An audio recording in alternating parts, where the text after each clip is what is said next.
Did you know that an estimated 7.6 million children died before they turned 5 in 2011? That's 21,000 children every day. Every 4 minutes, a child under 5 dies. One of the top killers of these children is malaria. Malaria is a blood-borne infection caused by parasites and transmitted to people by the bite of female Anopheles mosquitoes, which are active from dusk to dawn. Malaria usually begins as a flu-like illness with fever and chills. Mild to moderate anemia is also common because the malaria parasite infects and destroys red blood cells. Untreated, malaria can result in severe anemia, lung and kidney failure, coma, and death. Malaria occurs in some 3.3 billion people, half of the world's current population.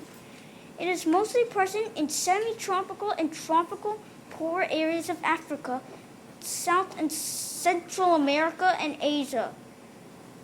Of the 100 affected countries, 35 are located in Africa.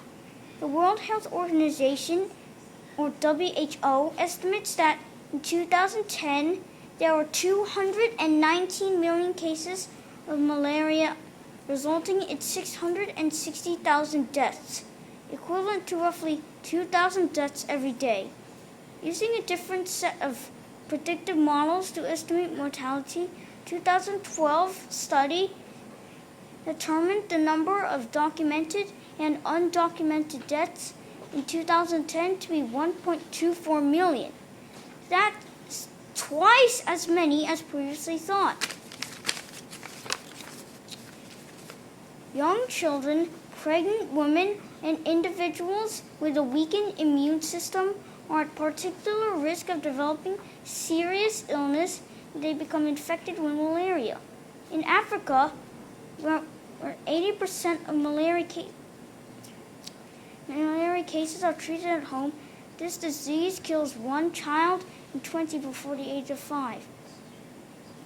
90% of the malaria deaths worldwide occur in Africa, with 10 new cases of malaria every second.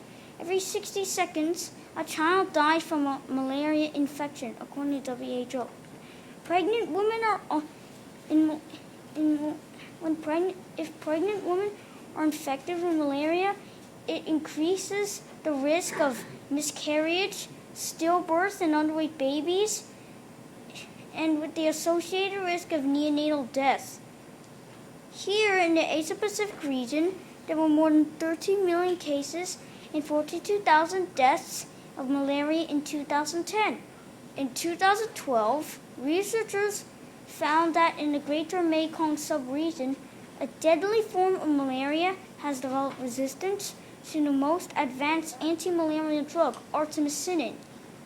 WHO warns that if this resistance were to spread to or emerge in India or sub-Saharan Africa, where resistance to the other existing treatments has already occurred, the public health consequences would be catastrophic because there is currently no other anti-malarial drug with the same level of efficacy and tolerability as artemisinin-based therapies. As horrible as it sounds, malaria is totally preventable and treatable.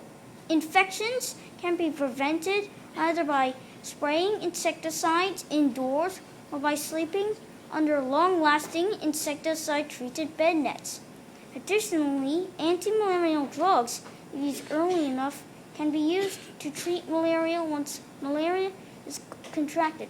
Also, RDTs, or rapid diagnostic tests, are very useful for early diagnosis where there is usually no microscopes or trained technicians to evaluate blood films. Given the increasing popularity of Cambodia, Myanmar, Thailand, and Vietnam as tourist destinations, I've written letters to 10 major travel agencies in Hong Kong to warn about malaria and artemisinin resistance in the Greater Mekong sub-region and the importance of self-protection from mosquitoes for travelers, urging them to forewarn their clients. Self-protection is the only first step. We need to get rid of malaria from the world forever. However, there's always a shortage of funds to fight malaria. Of course, you can always write to your friend. You know what?